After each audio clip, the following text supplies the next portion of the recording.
Hello, everybody, and welcome to our webinar today, Year-End Planning and Review with Deb Hunt. We're so excited to have her with us. It's crucial for you to have a plan for your success. It's the equivalent to about like a GPS system for your personal success. Having a plan and knowing where you're going can be the difference between earning $25,000 and $100,000 a year. It can really make a difference. You can achieve anything that you want with a clear plan of action to follow throughout the year. So thank you for joining us today, where we're going to learn how to create SMART goals, specific, measurable, attainable, realistic, and timely, to make this upcoming year your best year yet. We have Deb Hunt with us here today to present this information to you. She has over 25 years of experience in the salon and spa industry. She's had a very successful career as a service provider, color specialist, salon spa owner, and salon spa business coach and consultant. She is the owner of Salon Spa Business Solutions, which teaches effective business, finance, management, and leadership to salons across the nation.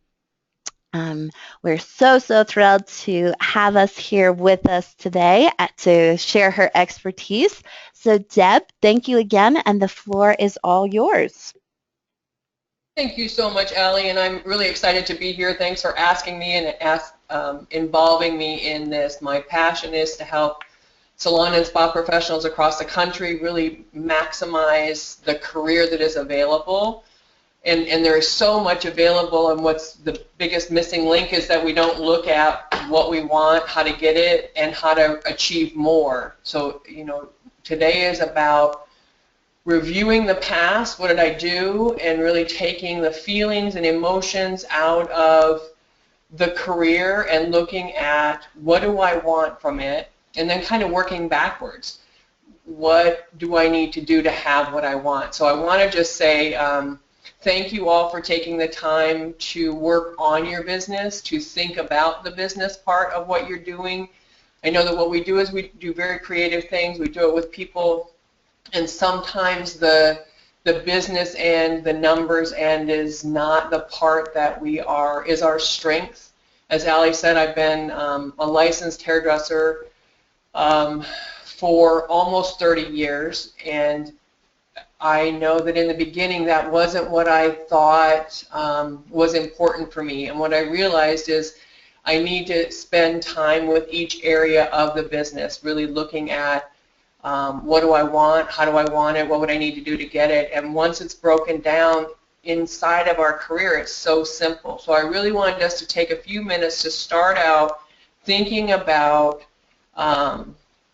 what you did this year versus last year. Some of you, this may have been your first year in. Like, how did this year go? Really finding out what did you do, how many haircuts did you do, how many people did you do? Did you do better this year? And is it a feeling, or do you know I did better in services? Did you do more clients? So kind of breaking it down. What did you do better? Did you do better customer service? How did you track that? How would you know you did better customer service? Some of the ways that you know you did better customer service is you grew your customer count, number one. Number two, you had referrals. Good way to know that you're exceeding an expectation. If you exceed an expectation, people will send people in. If you're reaching an expectation, most people are not sending other people into you. So if you're just measuring up, so really one of the ways to find out how are you doing better is to look at your referrals. How many referrals did you get? Did you do more haircuts or less haircuts?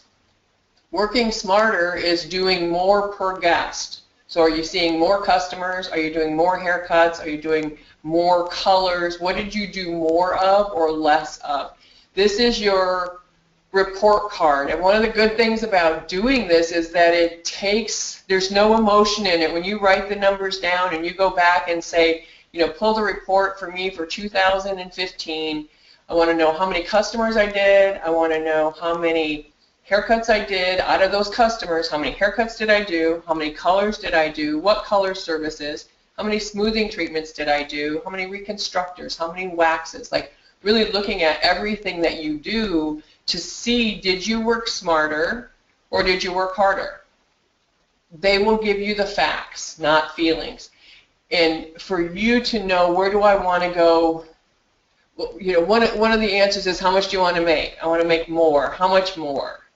You have to put a dollar amount on that. So if you don't know how much you made, it's really hard to put a dollar amount on what's next for your goal. But if you know that you brought in 25,000 or you took home 25,000 this year, what I want to do is I want, 10,000 more. I want 35,000 at the end of this year.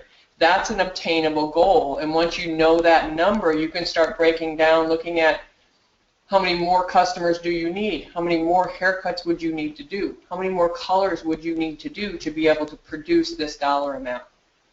So it's in a couple of the reports, the year-end planning, and I'll show it to you in a minute just to kind of show you how you lay out those numbers.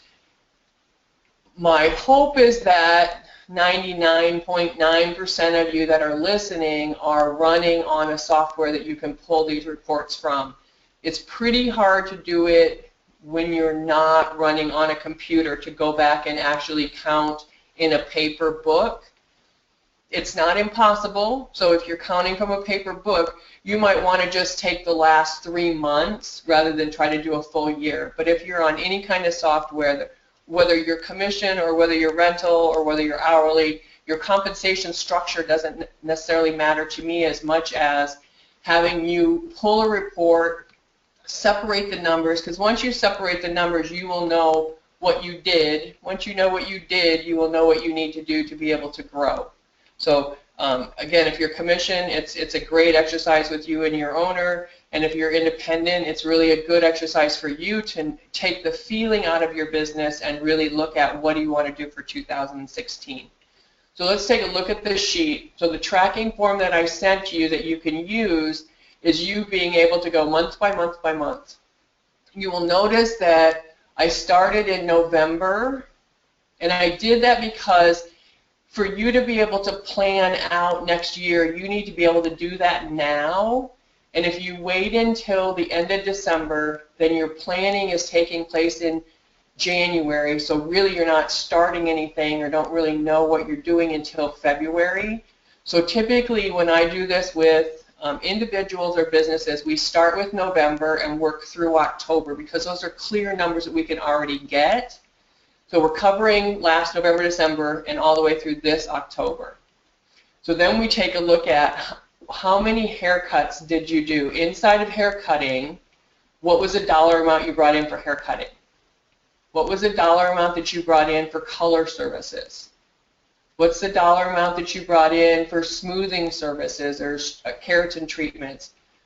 Wedding updos, if that's something that you do quite a bit of. Extensions, if that's something that you do quite a bit of. Conditioning treatments, reconstructors at the end of services, waxing services, or other things that you do.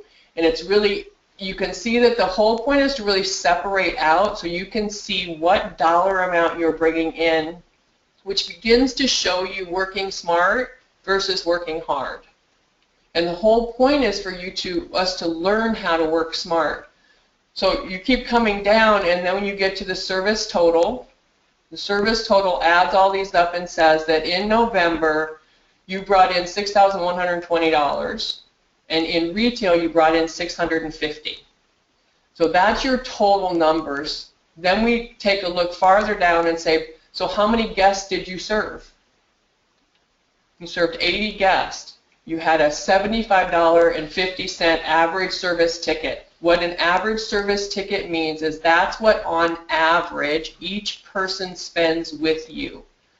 So you will have people spending, if you have a $40 haircut, you will have some people spending $40, you'll have some spending $120, and in the middle is that average amount that a person spends.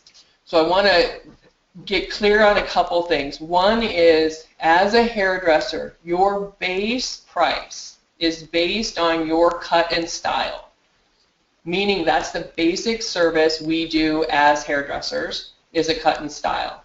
So that's what your base is. You want to make sure that you are never below, on average, you're never below that base.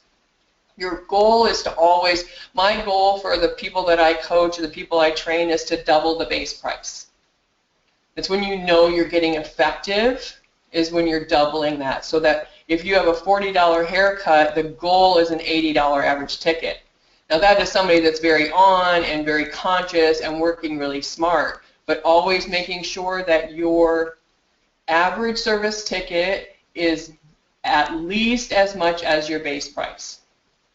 If you need more conversation about that, just you can ask questions if I've gone somewhere that you didn't understand that. And the next thing is your average service or average retail ticket, and that is the amount that a person spends with you on retail. So you may have seen 80 people, but out of those 80 people, what's the average that a person is spending with you on retail? Where the average retail price in the U.S., I believe right now, is about $20. So at an $8, it's taking 3 clients for you to sell 1 product. Did that make sense? If the average retail product cost that we sell it for is $20, and we're seeing 80 people, it's taking about every 3rd person is buying a product from you. What we consider really effective is that you're selling a half a product per guest. And whether your commission, whether your rental, retailing is about trust and rapport, building trust and rapport, and having you taking care of customers in between visits, which means that a part of you is with them all the time. That builds trust and has them stay with you longer. There's a statistic about retailing and in the service industry, and it's if they buy 1 product from you, there's a 30% chance to be back in your chair. If they buy 2 products from you, there's a 60% chance to be back in your chair. 3 products or more, there's a 90% chance to be back in your chair. Retailing isn't about selling a bottle of shampoo. It's about building trust and rapport with a guest because you're believable. Not just your talent, but that you're taking care of them long term. So there's a myth about making somebody else money or why do we have to retail, and if they want it, they would just ask for it. None of that is true. It's about our job as professionals to educate and give them the option to choose. And that's really all it is, and we'll kind of talk a little bit about that in a little bit. But so it's about separating your service sales. What did you do in each category? You can change the titles of them. If you're doing some specific things that you want to track, you can change the titles in the tracking form. It's in an Excel spreadsheet. So to be able to then start looking at, if here's what my year looks like, and here's what I was doing, what is available to me in the future? So can I work smarter? If you look down here in the average service tickets, we're looking at an 80 clients, $76 ticket. 92 clients, 83.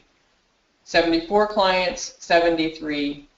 81, 73. Where did this person work smarter? You're right. More customers, but the largest average service ticket was 83. This is working smarter.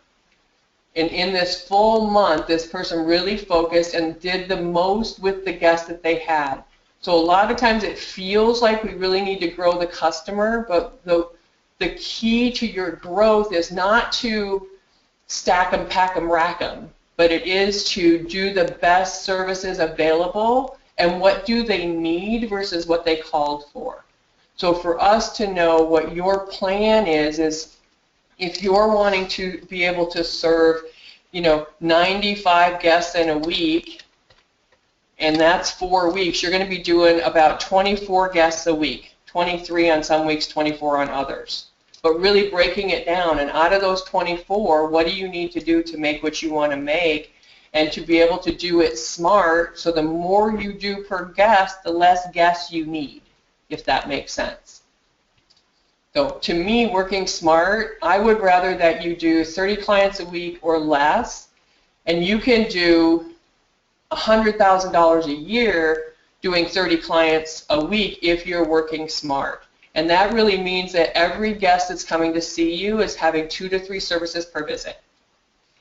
When you begin to manage your effectiveness, And again, you're doing what the guests need. You're not selling services they don't need, but there's hardly a person out in the world that doesn't need a reconstructor with almost every visit. If you're doing color, closing it out with a reconstructor, putting a sealer on top of that, putting a gloss on top of that, those are all things that are extremely beneficial to having the hair last and to make it work really, really well. So those are just things, they're little statistics. 2 to 3 services per guest is when you're getting really effective, and making sure that your consultation is always changing so you're looking for people's needs. Managing your average service ticket, understanding that the ticket will go from $40 to $120 and everywhere in between, but what you want to do is have a goal and every week know what your goal is and what are you trying to hit, and have the average be wherever that is, whether it's 75, could be 55. It just depends on what your base price is and then what your color price is and your extensions depending upon the services that you do. Now let's take a look at goals for 2016. In the handouts there is a form that you can go in and do this for yourself. When you pull out the form, I'm going to kind of walk you through it so that you can know how to do that form when you get it. But it really is about setting a clear goal. So let's just say that in 2016 I'm going to work smarter, I'm going to do more chemical services, I'm going to do less guests, or I'm going to do more guests than I had because I'm still growing that. But what I want to do is I want to take home $50,000. Perfect. So if you need to take home $50,000, no matter what your compensation structure is, whether it is rental, commission, right around here, and you can do whatever your commission base is, but on average you need to double whatever it is that you want to take home. So if you're going to take home 50, and even if you're a renter, about 40 to 50% of your income goes to the business. So really it's a good average for what you're going to take home. So you double it. So I'm going to take home 50,000. I need to bring in 100. On average, people work 50 weeks a year. You want to be able to say that, number one, you have some balance in your life and that you're taking at least 1 week's vacation a year. If you haven't been, you need to, no matter what. Your business should support your life. Your life does not have to support the business. And I hope that makes sense. But really it is that your job should support your life. And hopefully you know how to work smart, do $50,000 a year, and still have a life that works. So again, divide by 50 weeks, 1 week of vacation, and 1 week is holidays that you're closed. So we divide the 100,000 by 50 weeks. So whatever that number is for you, divide it by 50 weeks. So it may be you want to bring home 30,000, so it's going to be 60,000. 60,000 divided by 50 weeks. Everybody with me? And again, all this is written out on the sheet. I'm just showing you the sheet broken down. So then you divide by the number of days you work. So I need $2,000 a week. I work 5 days a week, which means that I need to produce $500 a day. So the 100,000 is getting smaller and smaller, but $500 a day still seems like a lot. But it is, if I'm going to take home 50, I need to be able to produce $500 a day. Let's take a look and see what else. Divide by the number of guests. Well, I see 6 clients a day, 24 a week. Make sense? How many do you see per day? That's going to tell me what my average ticket has to be. So we talked about average tickets when we were talking about working smart. Well, for me, I need to see 6 clients a day and have an $83 average ticket to do $500 a day. For me, that just got really doable. The $500 a day still felt a little bit scary, but I can see 6 clients a day really simply, and I can do an $83 average ticket. So if my haircut is $50, I only need to add another $33 per guest, which means that a couple colors, 1 color or a half a color per guest, and I'm in.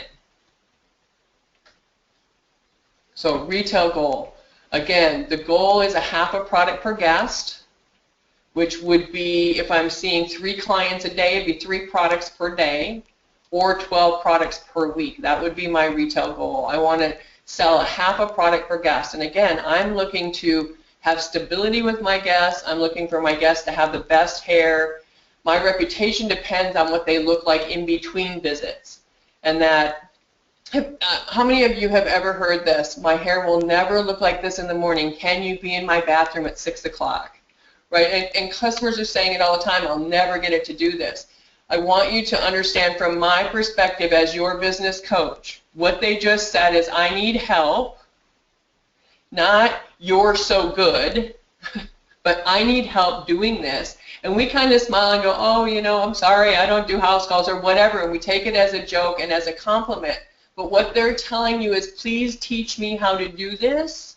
I'm lost in the morning, and I only look like this for 2 days or 3 days after my visit with you, and then my hair never looks this good in between. Your job is to make sure that hair looks good in between, because that look good in between is about your reputation, people either coming up and saying, where do you get your hair done? That is beautiful, or nobody asking because it's not, because they don't know how to fix it. So it's really, again, about my effectiveness and my long-term growth in this industry. So my goal, my recommendation as your business coach is that you manage your effectiveness on a half a product per guest inside of a goal. And then pre-booking. I'm not sure where you all are at with pre-booking, but here's the thing. For you to know what you're doing long-term, whether you're in a commission salon or a rental, you want to be able to book your future and have that many less people calling and needing you. So the pre-book is at the minimum truly should be at 50%. And if you haven't been doing it, I mean, I started working with a company not long ago, and they're very successful, but was not something they had ever planned on. So their pre-booking was like 15, 18% at that time. We worked on it, and it was slowly but surely. We set, you know, a 30% goal. Like that was a goal for each team member. Then we moved it to 35 and 40, and we really helped grow that. So really set yourself a goal. If it hasn't been something you've done, do a minimum of 30%. But what you want to know is that before this person leaves here, they have their next appointment with you. You want to know what's happening in the future, and your guest needs to know. One of the things that for me is that we serve, for the most part, we serve a lot of women. And women are taking care of their families, their friends, their children, and they have themselves typically last on their list of to-dos. I don't want her to be the last on her to-do list for her hair. So if I put her on the first, like she's most important to me, she can go take care of everybody else. My job is to take care of her and to make sure that she has an appointment so she can always look and feel beautiful, because that's what she hires me for. She doesn't hire me to be her friend and to be agreeable. She hires me to take care of her. And part of my job is to make sure that she comes in, and I just say, and we'll kind of go through in a few minutes just some ways to make these real, because we're doing what we know how to do, and then there is learning new skill sets to help us alter these things. How do I increase my average ticket? How do I increase my retail when I do the retail that I do? That's the best I know how to do. So we're going to talk a little bit about that as well. But making sure that we're tracking and pre-booking our guests, and that we're letting them know, to keep your hair looking beautiful, I need to see you in 4 weeks. That is the week of December 20th. What works best for you, beginning or end of the week? And really you having a proactive approach to making sure that you're hitting your pre-booking goals. Because if you're hitting 50%, you're taking 50% of your people and putting them in your future. So 50% of your future is booked. You only need to worry about building, and then you can start seeing what do you need to fill for your future, which is a good way to understand what you need to do to grow, how much more you can grow. So here is the tracking form. So we just set goals, okay? And once we set goals, the only way, here's a practice that I did with one of my coaching clients a couple weeks ago when a couple of the girls were not filling out their weekly forms. So this is tracking forms, and as you can see, they're daily. So here's your weekly goal, your daily goal, and here's Monday, Tuesday, Wednesday, Thursday, Friday, Saturday for you to fill out daily. So they weren't kind of doing it, and they were getting so close. Like one of the girls was almost every week was $5 to $10 to $40 from her goal. And it's like, how can you get so close and not hit the goal? I don't understand that. And what was happening is she wasn't filling out her sheet until the end of the week when it's too late. So if you are filling out a sheet, if your goal is $2,000 a week and you're coming in on Monday and going, woohoo, my goal is $2,000, but you're not writing anything down until Saturday, there's nothing you can do at the end of it. It's over. So then it is, oh, well, bummer, I was so close. But had you been writing it down, you would have known on Saturday morning, you're only $40 short. You only need to change your goal $40 on this day and you're going to hit your goal. You would hit the goal every single time. So I had them wrap a bandana around their eyes, put a bowl in the middle of the table, and start throwing quarters at the bowl. You know exactly where the bowl is. It's right here. But once you're blindfolded and you're not tracking, you can't see it, you're not hitting the goal. So it's really, this is imperative. If you want to hit that $2,000, if you want $50,000 a year, take home, the only way that's going to happen is that you're going to break your goals down daily. You're going to track them daily. So you know what you have to do per week, you know what you have to do per day, and then you come in on Monday, and maybe Monday you had a $320 day. You're short on your goal $180. So that gets added to the goal. Now on Tuesday, what are you going to do on Tuesday? Because you know what your goal is. You've got to make this up. And you may have a $700 day one day, but if you're not writing it down, you can't keep track of it. Does that make sense? And I'm hoping that you all are nodding. And if you're not nodding, please type in a question, and Allie will ask the question. I don't want anybody to get behind when it comes to the financials, because number one, it's not necessarily that thing that we love the most, and number two, once you get behind it, but this truly, what I know about just doing these numbers and these numbers alone, you can hit any goal you set for yourself as long as you're tracking it, you know what it is, why you're doing it, and then you're looking at it every single day. So, and it is every single day that you fill it out. My recommendation is you fill it out at the end of every day, and here's why. Because I believe at the end of every day you need to complete the day. This day is done, and to drag this day into the next day doesn't make sense to me. Complete this day, come in the next day with a brand new attitude, a brand new way of looking at things. Today is done. And if you write the numbers down and you complete it, it's over. You can look at what did I do well, what did I not do well, and what could I do better. So we're looking at this, and then one of the things that is on the bottom of this form is what do you need, what services do you need to do to actually make this goal happen? So I kind of broke it down inside the goal and said, if you're going to do $500 a day and you're going to do 6 clients, let's say your haircut is $45, so I'm going to do 6 haircuts at $45. That's $1,032 of my goal. Sorry. I think I did the math wrong there. You think I did? $45 times 6 clients is $270 of my goal. Sorry. So $270 of my $500 goal is already gone. And then I'm going to do some hair color. So how much is your highlight? Then you're going to figure out what is your highlight. If you did 3 highlights at $85, that's another $255. Between that, those 2 services, you've already hit your $500 goal. Does that make sense? So it's really breaking it down. And if you do a base color or a gloss or a perm, there is what did you do, how many services do you need to do, and then on Monday go in and write down. because this will start showing you, are you working smart or are you working hard? And that's really what you're looking for. Am I working smart, and what do I need to do that? So out of this, if you did 6 haircuts at $255 or $270, and you did 3 highlights at $85 a piece, you've already hit that $500 goal. That's it. So three people had haircuts only, 3 people had highlights and haircuts, and you've hit your goal.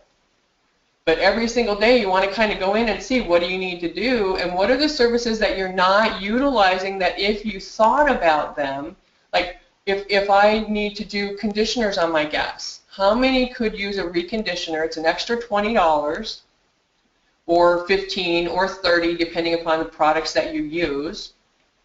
How many of your guests could actually use a reconstructor today? How many of your guests could use a gloss over their color? You're highlighting it, but we're missing the shine on all of it. You pop that shine on everything. They absolutely love it. It actually seals the hair. So it's really, what can I add that will benefit my guest's hair and make a difference for them and for me? And once I'm starting to do a highlight, a gloss, and a reconstructor and a haircut on a regular basis on a guest, this person has multiple services moving forward. When I'm pre-booking them, I'm pre-booking them for the services that they're getting, which means that now this is a person who's getting 2 to 3 services per visit, going back to the effectiveness of working smart, not hard. That makes sense? Again, we're just writing down what do we need for our goals, and then every single day at the end of the day you track it, and then you look at what do I have left, and then you shift your goals for the next day. What do I have left? Shift my goals for the next day until you get to the end of your week and you're able to see on, Friday and Saturday, here's what I've got left. So here's what I've got to do to get serious about hitting my goals. Will you hit them always? No. Can you? Yes, but you have to learn that. But I want you, as a business coach, one of the things that I have my owners do with the staff is to set the goal at a reasonable. So let's say that you want to do, you're right now hitting $900 a week. What you really want to do is $1,000. I'm going to say let's set the goal at, so what you really want to do is $1,200 and you're at $9. What I would say is set the goal at $1,000. When you hit 1,000 for 4 weeks in a row, move it to 1,100. When you've hit 1,100 for 4 weeks in a row, move it to 1,200. It is the best way to move from goal to actually get what you want. What can happen is if you're sitting at 900, you want 1,200, and you put 1,200 as the goal, and week 1 you hit 1,020. You don't feel like you won because you didn't hit 1,200. Week 2, you hit 1,110. You still didn't hit 1,200. It's starting to get like it's undoable. Week 3, you hit 980. So you're not acknowledging the fact that you're growing because you're not hitting the 12. Each one of those weeks would have been a win had we first set our goal from 900 to 1,000. So set it realistically, but once you've hit the goal for 4 weeks in a row, move the goal up. So you're always moving that. It's a moving target to get to where you want to go. And I've taken people from 900 to 1,600 in a year, but it's really taking them, you've got to be able to win through the process. And that's my belief inside of helping people grow, is you got to be able to reach it, maintain it, and then move it. Reach it, maintain it, and move it. And with that, you will continue to grow and challenge yourself on what's next. So hopefully that helped a little bit. The last thing I want to do really is kind of to walk you through how do you make these changes. So it's really great to have a new idea on goals and know how to set goals and where do the goals come from. But how do you actually change what you've known how to do? So here's what I know, and this is the result that I keep getting. And that is to learn and practice new service systems. So one of the things is we talk about inside of a service system is I'll ask a room full of people, how many of you want to make more money? And everybody raises their hands. How many of you want to make a lot more money? A lot of people raise their hands, keep them up, we get excited. And then there is but would you be willing to do what I'm teaching you to do? And what happens is, well, yeah, but that feels weird. Yeah, but that sounds weird. Yeah, but. So part of it is, what are you willing to change? So I remember going to beauty school, and one of the things that most of us as hairdressers can remember is when they first introduced, how do you hold scissors? 100% different than we'd ever held scissors in our life, and they said, put your ring finger and your thumb in those two holes. And it was the weirdest, strangest feeling, and it felt awkward and weird. But we didn't say, you know what, that doesn't really work for me. I've always held scissors this way, so I'm a little more comfortable this way. We didn't. They taught us how to do this, and we said, okay, I'll do that. And then they said, oh, by the way, here's the comb, and no, you can't put it down. You have to learn to cup the scissors, hold the comb, and really, I remember feeling like I had 15 fingers on one hand and none of them would work right. It was awful. But the truth is, I was learning a new skill. So inside of the skills of soft skills or customer service skills, it's really the same thing. It's like, how do you change the way that you have a consultation with a customer and have it be more effective? So there's consultation systems. And I'm going to give you just a little tip on these, because I think teaching you goals without teaching you how to add on services and how to add retail is kind of, I'm giving you half the story. Here's the numbers and figure it out. I want to help you figure that out. And that is, in a true consultation, you ask 3 to 5 open-ended questions. So one of them, would one of those questions be, so what are we doing today? No, it would not be. We don't put it back on the gas to ask them what we're going to do. Our job is to really find out and dig. We are the hair professionals. So what worked best about your hair last time? What did you like best about it? If you could have changed anything, what would you have changed? If you could change anything about your hair currently, what would you change? The products that you're currently using are. Those are all open-ended questions. You're looking for information. You're leading a customer to give you information that you need to be able to do your best work and make sure that you're addressing what they need. So a consultation system is a question and answer with you controlling the questions and them giving you real answers, so you can catch yourself when you're hearing yes, no, same. Those are all closed-ended answers, so you asked a closed-ended question, if that makes sense. So consultation system is asking 3 to 5 open-ended questions. This gives you some room to find out what they're liking and not liking, so then it gives you some room to say, oh, here's some things that I could offer them that would help their hair be better over this 4 to 6 week period.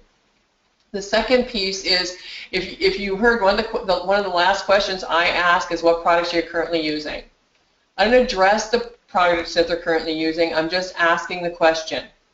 So throughout the service, I'm educating them. There's a difference. I educate on what I'm using, why I'm using it, how they would use it at home. Every product in my salon, the rule was, if you put your hand on it and use it on your guest, you have to tell them what it is, why you're using it, and how they'd use it at home. If you don't want to tell them that and you don't want to educate them, do not use the product. Because obviously they do not need the product if you're not going to educate them. So the process is, make sure that you're educating your guests. You should be educating about how you're blow drying, why you're blow drying in the direction you're blow drying, the things that you're doing, how to use a flat iron, how do you get that turn on the bottom, have them hold the blow dryer. Our job is to educate throughout, not just on the products, but the what, why, how system has us be very awake to what we're using, why we're using it, how they would use it at home. That's all the education piece there, and that helps you in that half a product per guest, because now they're educated. Once you're complete with the services, when you're walking them up to the front, I grab the products that we talked about and I say, these are the products that you and I talked about. You can choose what you need. If you have a receptionist, you can say, you know, Susie will take it from here, and Susie, I need to see her in 4 weeks. Susie will take care of you, and I will see you in 4 weeks. You walk away, Susie will do it. If you do it yourself, you say, I need to see you in 4 weeks. That is the week of December 20th. Would you prefer the beginning of the week or the latter part of the week? Perfect, latter part. I am here Friday and Saturday. Which would you prefer? Perfect, Friday. I have an opening at 12 or 4. Which would you prefer? Can you see that I'm just giving them 2 options every time? Anything more than 2 options overwhelms people. So I am moving through this process, getting them pre-booked. And once they're pre-booked, if you're doing it yourself, and the products you want to take home with you are, they can hand you what they want or not any of them. They can say, you know what, I'm going to pass for today, and that's perfectly fine. Or let me just take the shampoo and conditioner, or you know what, I think I'm going to just take all 3 of them. Whatever their choice is, and then you give them whatever the bill is. So you have taken care of closing and pre-booking as you're going through it. Those last 2 are the only time that you're trying to close anything.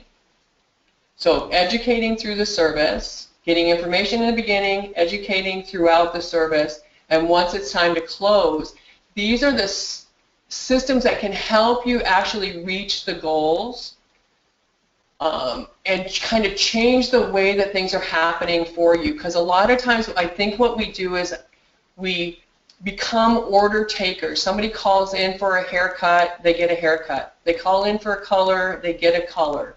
And what I know about this industry is that customers are entrusting their hair and their beauty to us, assuming that if there's something they need, we'll tell them. If there's something new that we have to offer, we will tell them. But they don't come from our background. They don't learn what we learn. They don't listen to the same. When they're looking at a star's performance, they're not looking at it the same way we are. I mean, we're tearing apart that hair color. We're tearing apart that haircut, looking for how can I produce that? How can I produce that? That's really cool. I think that would look really good on Sally. But when Sally comes in, Sally came in for a haircut, how am I going to talk to Sally about that color? When you're doing a great consultation and you open it up every single time and you create yourself a new system, you create yourself more value to the guest. And the more value you are to the guest, the more money the guest will spend with you without question. Last thing I want to address before I kind of close this up is our relationship to the numbers. Number 1, our job is not to be in our customer's pocketbook and be concerned about can they or can they not afford it. They choose what they buy just like you do. But one of the things that's interesting for us and how that occurs for us, and sometimes just this conversation can help you see that, is that when I ask a room full of people, who in this room, raise your hand, for those of you that have spent $120 or more on your hair in the last 90 days. And the room, everybody in the room just sits there and looks at me like I'm an idiot. I'm like, okay, so none of you have spent that much money. Well, being a consumer today, I have. So your relationship, how much do you pay to get your hair done? Some of you pay back bar fee, which is $10, $15 at the salons you work in. You trade services with another hairdresser. So really the value that it comes down to for you is you don't pay anything for it. It's kind of free. Oh, did you just get that? It's not free to customers. They don't have a relationship like that. But if we see what we do as free, then we start being concerned about them spending $100, $120, $150, and then we start saying, well, oh shoot, she's getting that color and she got that haircut, and that's going to be $120, and oh yeah, and then I did the reconstructor, that's $160. Oh man, I can't hardly talk to her about products. She can't afford products today. So your services there are $160. And you left out part of your job because you were concerned about their pocketbook. Your job, they hire us for, is to take care of our hair care needs. I may say yes or no, but your job is to do the service and then say, here's the products you and I talked about. You can choose what you need. I need to see you in how many weeks. Take care of me and let them choose. But it's kind of like for your clients who sell shoes, and you come in to look at shoes and you have a shoe fetish and you love shoes and you don't even, you want shoes on a sale, but you're buying shoes. I'm telling you that those people don't pay the same amount, and they're not feeling guilty about you paying full price for the shoes. Same as we shouldn't feel guilty about them paying for your talent, your skill, your knowledge, your expertise doing their hair. You are the professional. They pay you for that and for that alone. So you continue to grow your skills, you continue to get educated, you continue to do things to up their experience with you. You deserve what you ask for, and most of you probably deserve more than you're getting paid, but it is about you providing enough service where the value is more than what you charge, if that makes sense. And then you can start owning that you are good enough, smart enough, talented enough to charge what you need to charge. And there's ways to do that as well. There's times to raise prices.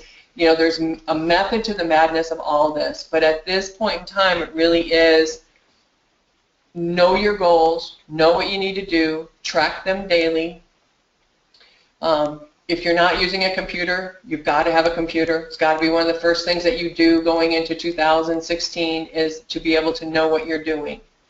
And then increase your soft skills. Know about a new consultation system that helps you add and suggest services. Learn to educate.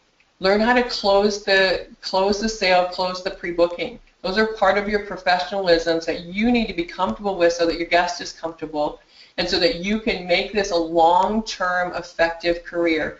I have people that I coach that are in the $50,000 to $100,000 a year take home before taxes, but they are thinking about it every day. They know this is a job. But the cool thing about this job, different than most any other job that you get hired for, is that you can determine what you're going to make. You get to determine that. Most jobs, they say you're going to get $12 per hour, and you get $12 per hour. We say, yeah, you know what? Not sure that's going to work for me. So you can guarantee me 12, but I think I need 18. What would I have to do to get 18? And then we break it down into the numbers that we talked about, and we can make $18 an hour take home. So if I wanted $18 an hour, what would I need to do? I would need to be producing $36 an hour.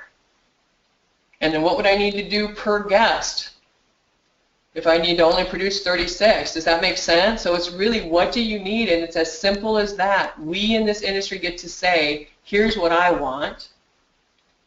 And then we have to say, oh, okay, and here's what I need to do, and I want it to the point where I will manage it and track it and make sure that I hit that.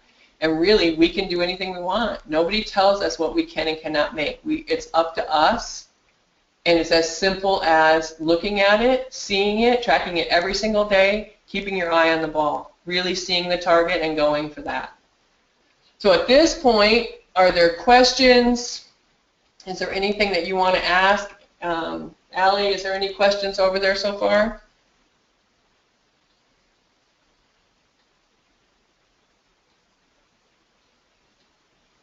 Hopefully I've answered.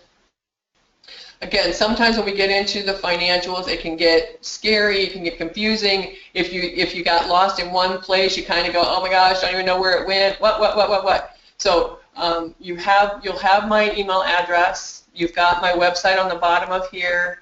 Anything you need, the soft skills, like whatever it is that you feel like you need, the tracking forms, if you need help with the tracking form, all you have to do is call me or email me, and I will support you in any way I can. Helping you is what I do for a living. That's it. I'm passionate about it. I've been a hairdresser. I've worked commission, I have owned a salon and spa. I mean, I've kind of been through all of the realms of it. So I have walked in your shoes, and my passion is to help you make this the most successful career possible. So anything you need, please know. All you have to do is call me, email me, and I will help you with whatever it is that you need. Thank you so, so much, Deb. Just tons and tons of wonderful, fabulous takeaways from this webinar. We really appreciate it. We do have a couple questions here, and if anybody has any questions still lingering, go ahead and type them into that question box so we can ask those as well while we have Deb here with us. The first one that we have is, what are some good computer programs that you would recommend to track these numbers?